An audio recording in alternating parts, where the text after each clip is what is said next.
ગુજરાતના જાણીતા પર્યાવરણવિદ અને ઉદ્યોગપતિ વિરલ સુધીરભાઈ દેસાઈને નવી દિલ્હીમાં વિજ્ઞાન ભવનમાં આયોજિત ભવ્ય સમારોહમાં પ્રતિષ્ઠિત રાષ્ટ્રીય ઉર્જા સંરક્ષણ પુરસ્કારથી સન્માનિત કરવામાં આવ્યા છે।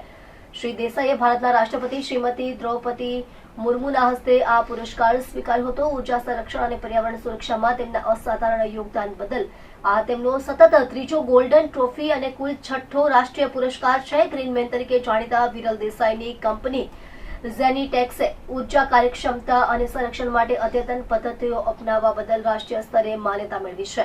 નોંધનીય છે કે તેમણે આ પુરસ્કાર માટે દેશની અગ્રણી ટેક્સટાઇલ કંપનીઓ સાથે સફળતાપૂર્વક સ્પર્ધા કરી હતી।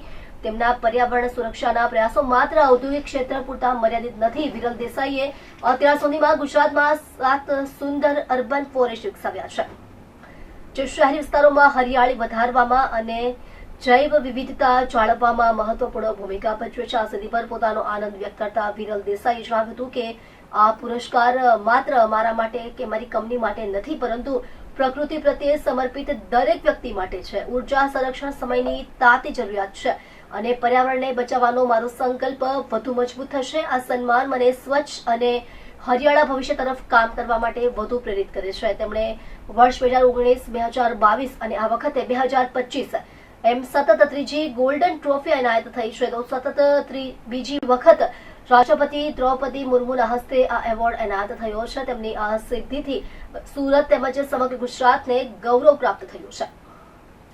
Viral Desai, CEO Zenitex group. ખાસ કરીને 14મી ડિસેમ્બરે નેશનલ એનર્જી કન્ઝર્વેશન દિવસ સેલિબ્રેટ કરવામાં આવે છે આખા ભારતભરમાં, અને એ દિવસે અમને વિજ્ઞાન ભવનમાં જે આપણું રાષ્ટ્રપતિ દ્રૌપદી મુર્મુના હસ્તે national energy conservation first prize in the textile sector, જે કોન્ઝિક્યુટિવલી ત્રીજી વાર અમને મળ્યો છે, ગોલ્ડન ટ્રોફી 2019માં, 2022માં અને 2025માં લગાતાર આ 3rd ટાઈમ અમને ગોલ્ડન ટ્રોફી મળી છે। તો એનું આઈ ફીલ વેરી હમ્બલ્ડ, ઓનર્ડ કે આ વસ્તુ અમારી સાથે આ અચીવમેન્ટ થઈ છે। બીજી વાર દ્રૌપદી મુર્મુજીના હસ્તે એવોર્ડ મળ્યો છે, એટલે એ બી બહુ આનંદની વાત છે કે we have met the president for the 2nd time, અને ચોથી વાર પ્રેસિડેન્ટ ઓફ ઇન્ડિયા પાસે એવોર્ડ થયો છે। તો એક એવી લાગણી છે અને એકદમ ઓવરવેલ્મિંગ ફિલિંગ છે, વેરી હમ્બલ્ડ।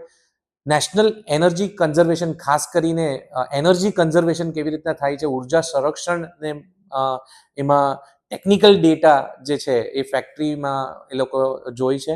અને ઉર્જા એટલે આપણી જે અમારી ડાઇંગ અને પ્રોસેસિંગ ઇન્ડસ્ટ્રી છે, તો આખી ડાઇંગ અને પ્રોસેસિંગ ઇન્ડસ્ટ્રીની ઇલેક્ટ્રિસિટી જે છે એ વિન્ડમિલ, પવનચક્કીથી આવે છે, અને એમાં પણ ઇલેક્ટ્રિસિટીની બચત, આજે કોલસો જે છે એટલે સ્ટીમ જે ઉત્પાદન થાય છે તેમાં કેવી રીતે બચત થાય છે, અને પાણીની બચત, એમ કરીને ડોક્યુમેન્ટેશન થાય છે। 3 વર્ષ એટલે 3 વર્ષના ડેટા જાય છે, અને એમાંથી શોર્ટલિસ્ટ થાય છે। આખા ઇન્ડિયામાંથી ઘણી બધી કંપનીઝ પાર્ટિસિપેટ કરે છે, અને એમાંથી અમને લગાતાર ત્રીજી વાર આ ગોલ્ડન ટ્રોફી એનાયત થઈ છે। એને માટે અમે ખૂબ ખૂબ હૃદયથી કેન્દ્ર સરકારનો આભાર માનીએ છીએ।